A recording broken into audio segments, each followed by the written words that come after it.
Okay, hi everybody. Very nice to see you. Thank you to David and Oliver for inviting me. It's lovely to speak at the Scientific and Medical Network. I don't think I've ever spoken here before, so it's awesome to be here.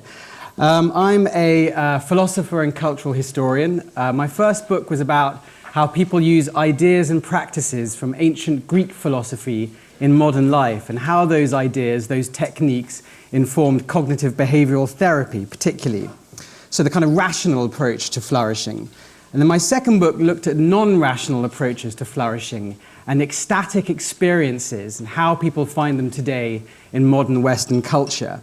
And it was in that book that I really came to love and appreciate the work of Aldous Huxley. It's who I'm researching at the moment. I'm going to bring in some of ideas about his life and his work and his attitude to technologies in this talk. So this is what I'm aiming to do, kind of three-part talk. Firstly, I'm going to set the scene, because it's one of the earlier talks in the conference. Secondly, I'm going to talk about technology as social control. And then I'm going to look at technologies as spiritual liberators, the idea of spiritual technologies. So first of all, setting the scene. When I was a teenager in the 90s, there was a kind of utopian attitude to technology. If you had to sum it up, it was a bit like kind of Woodstock. It was like technology as a collective, ecstatic experience. So, in fact, a lot of the pioneers of the Silicon Valley tech boom in the 90s came from the 60s counterculture, came from that West Coast hippie scene.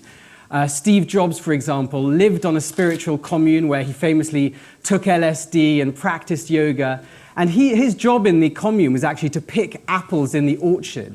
And that's where he got the name for his company. So there was a lot of that kind of hippie idealism in 90s era technology. And Jobs and others thought that the personal computer and the internet would liberate us from conformity and enslavement to corporations and governments. And you see this in the famous advert that Apple introduced in 1983. Let me see if we'll just watch a little bit of this. We are one people, with one will, one resolve, one cause. Our enemies shall talk themselves to death, and we will bury them with their own confusion. We shall prevail.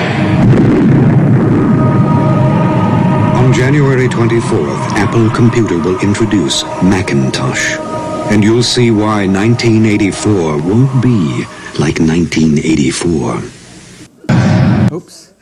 There was this idea that the internet and personal computers would connect us all together and help us to transcend our differences, our tribal, national, cultural, and linguistic differences, connecting us into what Bill Gates called a global village. There was this sense that the internet would make all information free. Stuart Brand said, "Information longs to be free." So you could find any book you wanted, any movie, any song, any poem, any painting, instantly, all the information and discoveries of humanity, and it would all be there for free. And we would also share everything for free. Like hippies in a commune, we would give away all our writing and just put it on the net for free. All our photographs, just put it on the net. All our most intimate thoughts, we just share it all for free. Beautiful, perfect transparency. And in fact, the internet and cyberspace would let us step out of our habitual selves in a kind of ecstatic experience, to go beyond our usual selves and perhaps assume new selves, new virtual avatars, perhaps even to transcend our bodies. There was this Gnostic idea and a lot of tech idealism of going beyond matter and becoming pure information. And cyberspace would be kind of a spiritual commune. The hippies had moved west to California, but that hadn't quite worked. So now they would transcend beyond land and into cyberspace and be free from the interference of governments and corporations joined together. And so really there was this idea of the tech designer as a kind of spiritual guru, that they would invent these technologies which would magically liberate us. Well, go forward 20 years, and we've gone from utopia to dystopia. If the 90s era technology was like Woodstock, then now it's more like Altamont Festival, if any of you know that, where it was a year later and someone had the bright idea of making Hell's Angels the security guards and giving them loads of LSD, and they ended up beating a man to death. So that's what technology is like now. So where in the 90s we had this ecstatic sense of sharing everything, giving everything away, now it's turned into a kind of bad trip. Do I have any privacy? Who has access to my data? Who's watching me? What happens if I say the wrong thing and I end up being publicly shamed and chased out of Twitter? We share our private experiences, but they've become kind of commodified through social media platforms. No sooner do you have a transcendent experience than you're desperate to share it on Facebook or Instagram, see how many likes you get. Of course, you see a lot of worries about social media, how addictive they are, the dopamine hit. Prince Harry warned about it just this week, but the very same day launched his own Instagram account and instantly got 3 million followers. An online addiction we're seeing is leading to a steep rise in teenage anxiety and self-harm. Social media is teaching us how to hate both other people and ourselves. So the number of teenage girls hospitalized for self-harm has risen by 50 to 100% in Western countries over the last 5 years. And far from joining us together in a kind of global village, technology has also given a voice to extremists and led to what seems to be much more polarization. So ISIS using YouTube to spread their messages of hate. And we've got a kind of troll-in-chief in Donald Trump using technology to sidestep mainstream media and spread his demagoguery directly to the people. So where is our global village? And of course, if information is free, then creatives like me are broke. This is John Perry Barlow, one of the poets of the Grateful Dead, wrote many of their songs, a book writer, wrote the manifesto, the Declaration of Independence for Cyberspace. So he's one of these 60s hippies who dreamt of the idealism of this new era of technology. Go forward 20 years, he was so broke he had to crowdsource funding for his health costs just to pay his hospital bills, because no one was paying for music anymore, no one was paying for books anymore. The average income of a writer now is $10,000 a year because no one feels they should pay for content anymore. And instead of liberating us to be these empowered digital nomads, what we've seen is this massive transfer of wealth to these 6 or 7 cabals who seem to control all the money and all the information. And there's even these fears that we're going to end up replaced by robots, replaced by AI. They're going to take away our jobs, and eventually we'll no longer be relevant as a species. That's what some artificial intelligence engineers are even looking forward to, the rise of a kind of supermind. And instead of the tech designer as spiritual guru, we have the tech designer as the evil oligarch, taking all our money and our attention. And so really what we have is 2 different attitudes to technology. If the 90s era was kind of the genie in the lamp, technology is this magical helper who liberates and empowers us. And now we have more of the attitude of technology as Mephistopheles. Yes, it gives us power, but ends up enslaving us, as in the Faust myth, and dragging us down to a more kind of infernal existence. And of course, such fears are not new. A lot of people think humanity went wrong when we invented the plow, when we shifted from a hunter-gatherer society to an agricultural society. Plato thought it all went wrong when we invented the book, this newfangled technology, which ruined our ability to remember things. Other people thought the invention of the city was where we all went wrong. We are Homo faber. We are the animal who invents tools, and that's enabled our extraordinary ascent, our cultural evolution. But the tools that we shape also shape us, shape our lives and shape our minds and existence, and sometimes in scary and unpredictable ways, never more so than now. So what I'd like you to discuss with the person next to you for about 5 minutes, I'd like you to introduce yourselves, say hello, and discuss this question. What's your relationship to technology? In your life, do you find it more of a liberating genie or an enslaving demon? I'd like you to try that for 5 minutes or so. Okay, I'm going to start again. Okay, clap if you hear me once. Clap if you hear me twice. Clap if you hear me 3 times. Thank you very much. So, I'm going to look at the idea of technology as social control, and I'm going to explore this through the life of Aldous Huxley, who I'm researching at the moment. Huxley had these kind of 2 stages in his life where he went from a rather detached, elitist cynic to more of a kind of optimistic humanist and integrated thinker. So he was born in 1897 in Surrey. His nickname was Ogie because he had such a large brain. His family said he looked like an ogre. He was born into a rather kind of intellectual elite family. His grandfather was T.H. Huxley, famous Victorian biologist and defender of evolutionary theory, known as Darwin's bulldog, who really kind of criticized traditional Christianity but looked for a kind of secular scientific ethics that could replace it. He had a lot of very clever people in his family. One brother was Julian Huxley, biologist, went on to become president of UNESCO. Another brother, half-brother, was Andrew Huxley, who won the Nobel Prize for Physiology. But even within this rather elite intellectual family, Aldous seemed quite special and different. His brother said of him, as a child, he spent a good deal of time just sitting quietly, contemplating the strangeness of things. His godmother once saw him gazing out of the window and asked him, what was he thinking about? He looked round and said the one word, skin, and turned his gaze out through the window again. Born into this elite family, and yet he had 3 tremendous shocks that hit him before he was 21. His mother died of cancer when he was just 14. He loved her very much. That was a tremendous blow to him. Secondly, he almost went blind when he was 17. He got inflammation of corneas, which meant he had to teach himself Braille. He went completely blind, but he recovered a bit of his sight for the rest of his life. And then his beloved middle brother, Trevernan, killed himself when Aldous was 20 years old. He was a very kind of sensitive guy. And this really hit Aldous and gave him a sense of the meaninglessness of the universe and of the horror of death. And he dealt with this in a classic English gentleman way. He totally buried and repressed his pain, disconnected from his feelings, disconnected from human relations, and retreated and constructed this kind of skin of cynicism and detachment. And he became a kind of clever dick, finding a kind of consolation of sorts in the world of ideas, in the world of words. That was his safe space. He would read a lot of the Encyclopedia Britannica. There was a story that he would memorize one particular letter and then steer the conversation that evening towards that letter so he could show off his knowledge. And he burst onto the literary scene in the 1920s with books like Chrome Yellow and Antique Hay.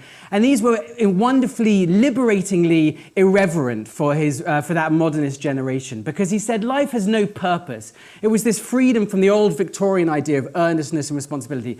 The universe is pointless, so just enjoy yourself. Run around London, having affairs, getting drunk. He was known as the prophet of meaninglessness. One headline said, the man who hates God. But his generation found that tremendously liberating. Though actually, when I read these novels now, has anyone read these kind of early Huxley novels? They were adored at the time, and you know, when he died, his generation thought that was what he would really be remembered for, and he'd gone soft when he became kind of spiritual in California. But when I read them, I don't think they're actually that great, partly because Huxley is a much better ideas person than he is a novelist. And also there's a kind of elitism to Huxley at this stage. He was the archetypal highbrow modernist elitist. When he talks about the working classes, he usually uses words like the squalid masses with their squalid lives, these kind of animal type figures. He didn't really believe in universal education. He thought most people weren't capable of any kind of academic education. He had a complete contempt for kind of pop culture. He thought it was incredibly vulgar. And he had this fear of the masses and thought they threatened the high culture which he loved. And you can see this kind of elitism and this contempt for the masses in his book, Brave New World. Who here has read Brave New World? So it gives what seems a rather kind of nightmarish vision of the future, where the state, all humans are born in these state-controlled test tube factories. And they're divided into genetic hierarchies. The alphas, the intellectual elite, then the betas, the gammas, the deltas, and finally there's the kind of slave-like epsilons. They're programmed from birth through kind of hypnotic education to accept their lot and never challenge it. If ever you feel a bit unhappy, you just take a soma or a happy pill, and that takes all your problems away and gives you a kind of chemical sense of meaning. Or you can Netflix and chill. You go to the touchy-feelies, this kind of intersensory movie world, which completely puts you into a kind of comatose trance. So it's a completely static society. There's no freedom, there's no real sense of higher meaning, but on the other hand, everybody's happy.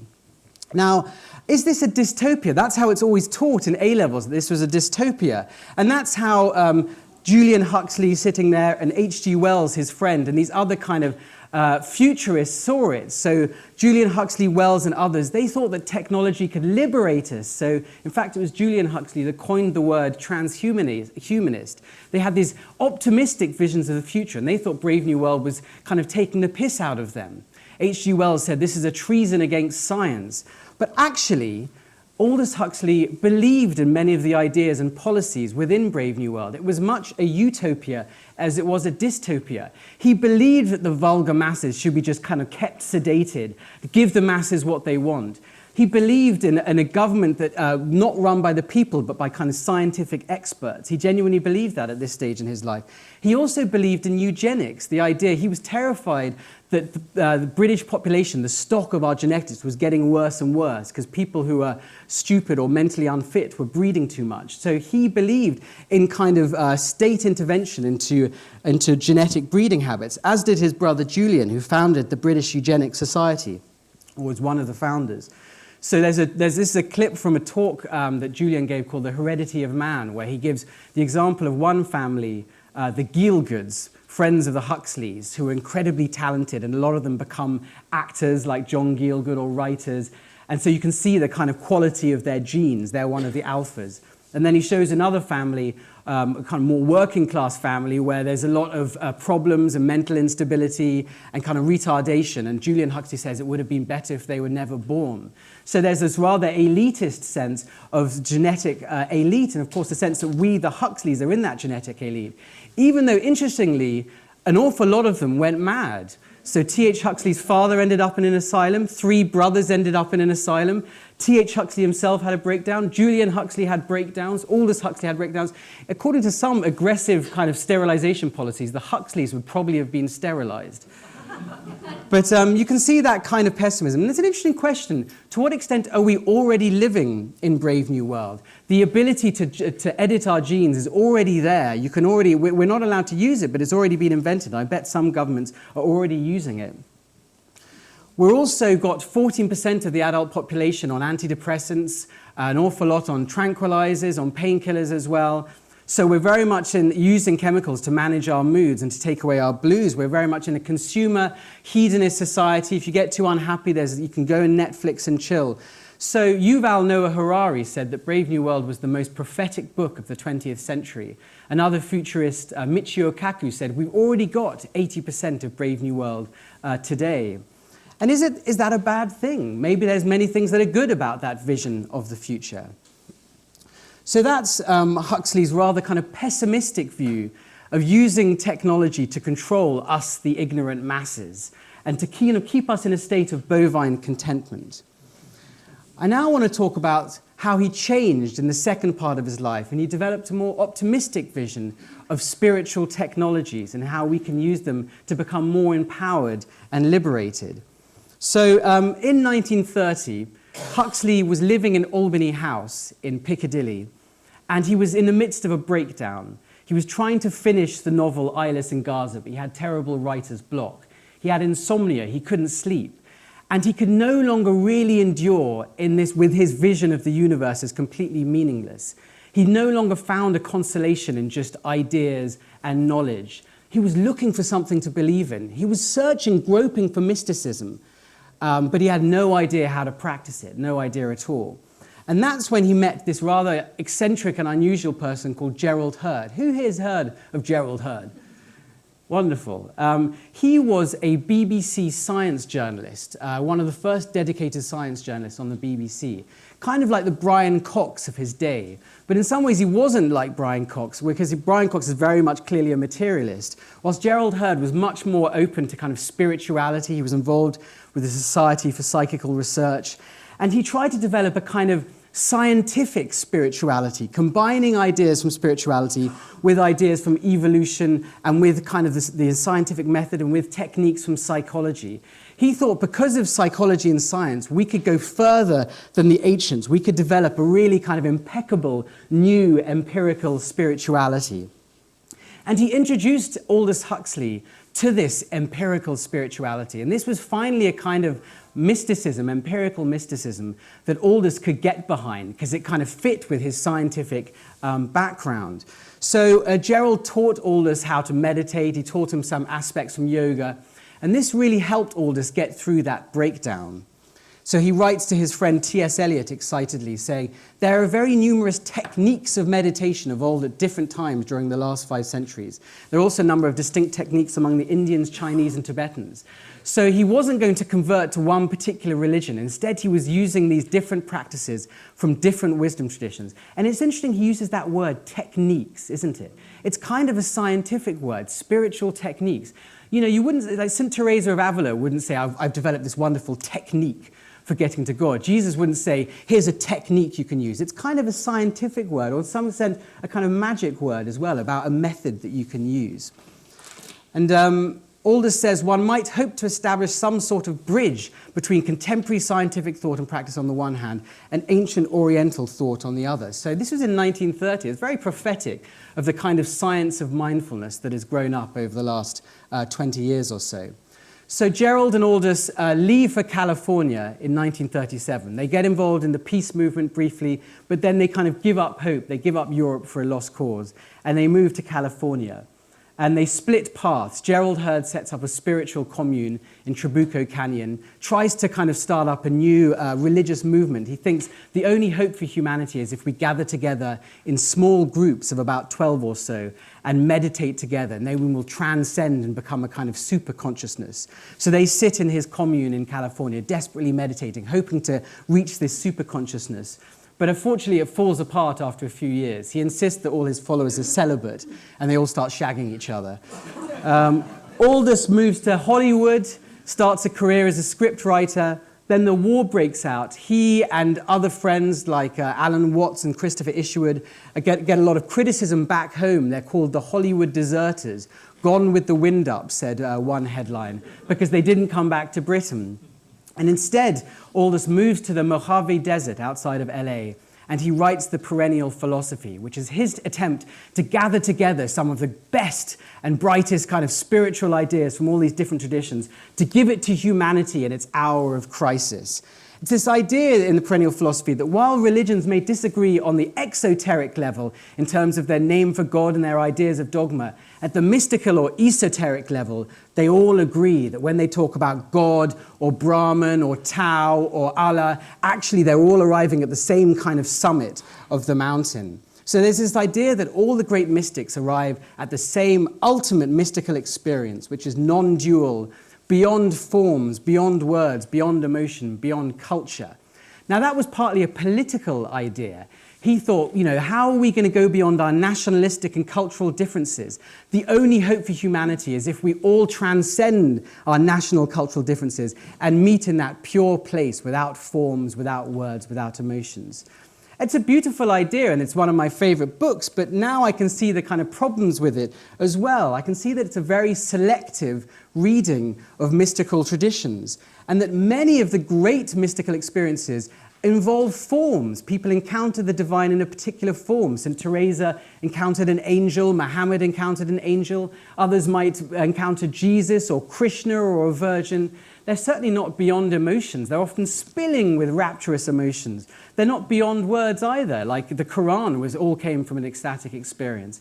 So in some ways, it's a rather very selective reading of these kinds of mystical traditions to say everyone has this same pure beyond words thing. So how does Aldous deal with that? Well, basically, he says, if you have an encounter with the divine in a particular form, this is second-rate mysticism. He says there are good mystics and bad mystics. Well, that's pretty arrogant of Aldous, isn't it? Considering he admitted at the end of his life he himself had never had a mystical experience except when he was on drugs. So it's a bit arrogant for him, having just converted to mysticism, to say these are good mystics, these are second-rate mystics. And it's a rather kind of lonely intellectual mysticism that he develops in the Perennial Philosophy. It's rather bookish. It doesn't have much idea about community, about rituals, about following teachers. It's just him alone in the desert reading his books. So those are some of the problems with his initial efforts to develop a kind of pluralist scientific mysticism. He was a bit of a tortured mystic in the 40s, but by the 50s you can see that he begins to mellow, and all that work he seems to do seems to bring him a kind of peace within himself. He becomes more relaxed about the different technologies that we can use, rather than saying we all have to follow this very strenuous mystical path. He begins to be more kind of pick and mix. He uses things like Gestalt therapy, hypnosis, colonic irrigation, vitamin injections. He was quite into Dianetics. So he was trying various different kinds of techniques, including, of course, psychedelics. So he started to take, this is a photo of him on his first mescaline trip, taken by his friend Humphrey Osmond, a psychiatrist, who gave him mescaline. So you can see he's having a great old time. And he found this new technology of psychedelics very helpful for him. And he said that actually psychedelics gave him the kind of closest thing he'd had to a beatific experience. And he started a kind of psychedelic network in the 1950s with his friend Gerald Hurd. It was Hurd actually who introduced psychedelics to Silicon Valley. He would give psychedelics to CEOs. On the other side is someone called Captain Al Hubbard. He was a rather extraordinary Canadian businessman. He had a uranium company, and he also had the biggest stockpile of LSD in the Western world. And he was a devout Catholic. He would give people LSD and then wave a picture of the Virgin Mary in front of them to try and get them to convert. So they had this kind of early network before Leary, before it all went big. But then Huxley in '54 wrote The Doors of Perception, and he really let the cat out of the bag and said, look, psychedelics, these new drugs, lead to mystical experiences, lead to encounters with the divine. We can all use it. This gives us a kind of mysticism for the masses. It can all give us this access to this mystical experience, which used to be so hard to get and so rare. And that was tremendously shocking that this great man of English letters, this famous scientist, said drugs lead to a kind of spiritual experience. People said, how dare you? But what he said in his defense was, humans have always used chemicals as a means to spiritual experience, different kinds of plants and so on. And in fact, if you look at different kinds of spiritual technologies, they often involve changing your biochemistry, fasting, for example, or heavy breathing, or chanting, or sensory deprivation. These are ways of changing our physical chemistry in order to alter our consciousness and open us up to different kinds of realms. He said, just because an experience has biochemical conditions, it doesn't mean it's nothing but biochemical. And he said, look at the fruits. People often come back from psychedelic experiences using this new technology better than they were before. The man who comes back through the door in the wall will never be quite the same as the man who went out.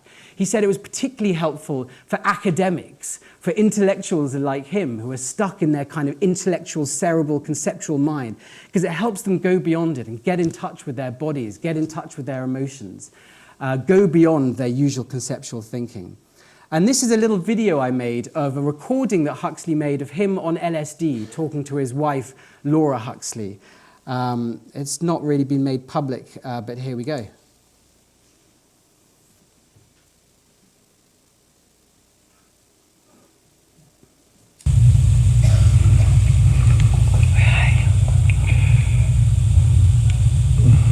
It's some strange kind of place. Halfway house between oneself and something else. Would you like to take two little pills more? Do you think I should? Even if I went somewhere completely different, would that be the solution? No. Or this isn't No, true? that's Yes, but it doesn't solve the problem of having to be completely oneself, completely something else at the same time, which is the whole secret of life, of course. If I took 10 more yes, of these things, then I would certainly sort of sail out into the stratosphere, but is this the point? No, of course not. That's why probably it's better to are where you are. You think that people do that too much to get in the stratosphere like that? They want to escape. They want to take holidays from themselves, obviously. But no, I was wondering about people like Timmy, that do this so much. Are they really fooling themselves, or are we that are fooled all the time by ourselves? I think it's extremely important that people should break, but shown that they can break out of this thing, that they don't have to always live in this completely conditioned way. I mean, this obviously shows them something, and then they can go on from there in ordinary life, which is the only thing. Tim is all right. I mean, he's a sort of, he's an Irishman, hanging around, but and I think he's doing a lot of good in a way. Oh yes, I think so. I just wondered the other day when he was going so far with this case. Oh, well, he wants to be an ass. We all have to be forgiven for something. God, you forgive me. I hope you don't mind forgiving me. So, and it's interesting there, the attitude to this new technology of LSD. Of course, after Huxley died, Leary kind of made LSD not just one technology, one practice among many, but he kind of turned it into a new religion. He said the only way to the divine is through LSD. He made himself the new high priest of this religion. If you haven't taken LSD, you haven't really lived. So he kind of took this technology and turned it into a false idol. He turned it into a kind of an object of worship rather than just a means to higher experiences. Whilst Huxley thought of LSD and psychedelics as just one among many different practices or techniques we could use. He had I think he was the greatest thinker on self-transcendence we have. He was deeply influenced by a psychologist called Myers, a friend of William James's, great Victorian psychologist. Myers wrote the first paper in 1898, I think it was, on the subliminal mind, on the subconscious. Before Freud said that the subconscious is just filled with these kind of savage, primitive impulses. Whilst Myers said, yes, there is rubbish and junk down there, but there's also this gold, this treasure, these human potentialities, powers of healing, for example, powers of inspiration, power, even telepathy, which was a word that Myers coined. So there is a value to opening up to this subliminal self, and actually through that subliminal self we can connect to some kind of collective supermind, he thought. So that was deeply influential for Huxley. Huxley said humans have a deep-seated urge to self-transcendence. We all have this kind of intuitive longing to go beyond our little selves. We know that we're more. We have a kind of almost an evolutionary pull to become the species we almost are, to develop our potentialities. And Huxley noted that most cultures at most times have evolved ecstatic techniques. He talked about visionary techniques, for example, stained glass windows, trying to get people into kind of altered state of consciousness. Shamans use bits of glass. Medieval churches use kind of bits of colored glass. Even in disco, you can think about that, kind of the lights of the disco, trying to get people into a visionary state. You can also think of olfactory techniques we use through smell, like joss sticks, for example. I've got, in fact, some examples. This is something called Agua de Florida, which is this eau de cologne that shamans in the Amazon use. And when I went on an ayahuasca retreat, we all got given bottles of this kind of eau de cologne. And I didn't know why we would be given it. Pass it around and have a little smell of it. And I found out that it was because shamans think that we smell very bad to the spirits. So we should use this to cover up our smell, and the spirits are more likely to come to us. But actually, as an ecstatic technique, it was very useful. When I was completely out of it on ayahuasca and out of my head and couldn't really remember who I was or where I was, I could use this and use it to come back to my senses through the power of smell, to come back to my body and to recenter myself. So it's interesting how we can use these. I mean, of course, it smells appalling. I tried to get some ayahuasca, but they wouldn't let it through the border. There are edible techniques as well, things we consume to alter our consciousness, which often become at the center of rituals. Audible techniques, the shamanic drum, chanting. Of course, they'd be culturally specific, these techniques. One man's ecstatic music is the other person's absolute kind of, awful noise. And often, we're constantly evolving new ecstatic technologies. Like this is the Roland 303, which is the instrument behind a lot of acid house and acid techno. And this was originally designed by Roland as a way to learn the guitar. But then someone found if you turned these little dials, it made a kind of very high-pitched noise, which really got people going on the dance floor. So we're constantly evolving these new kinds of ecstatic technologies. I don't have time to show that. But, and Huxley thought that unfortunately we've pathologized religious ecstasy. In the medieval culture, there was a place for it. But in the shift towards a more materialist culture, we've started to think that ecstatic experiences are a symptom of kind of mental illness, to be treated with drugs, a kind of brain disorder. This is a patient in a 19th century asylum, supposedly suffering from ecstasy. And as a result, Huxley thought there was a taboo around spiritual experiences. We have these experiences, but we don't really like talking about them. Instead, we turn to kind of substitutes, things like alcohol. We use that to get out of our heads, but in an unhealthy way. Or we use technology as a way to go into a kind of trance. Huxley talked about gadget worship, about making technology a false god. He talked about that even in the 1930s. And of course, the kind of most toxic form of transcendence is nationalism. Huxley said that nationalism was the great intoxicant and the great religion of the 19th and 20th centuries. Takes us out of ourselves, joins us into this collective union, but in a rather toxic way through demonizing anyone who doesn't agree with us. So the question I want to end with is, how do we make Western society more open to healthy transcendence? And one answer Huxley got was through education. He went from being very much a pessimist about the masses to being more of an optimist. In the early 60s, he went around to American universities giving talks to thousands of baby boomer students about his vision for an integrated education, which wasn't just intellectual, but which tied together the intellectual with the psychological, with the spiritual and the ecological, to educate the whole person and integrate these different aspects of us. And Huxley said that no technology or technique is essentially good or bad. It's really how we relate to it.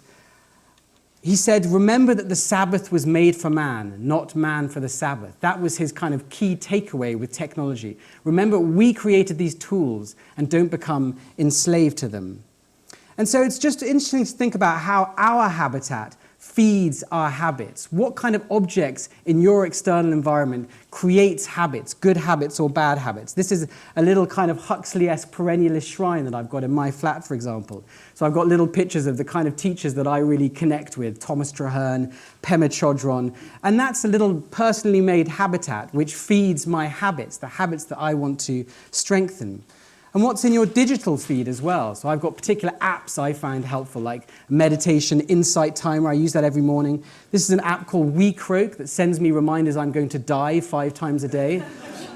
It's really, gets one going. I love podcasts like Ram Dass's talk. So those are the kind of things, in my digital feed. If technology can teach us how to hate, it can also teach us how to love. It shows how malleable we are.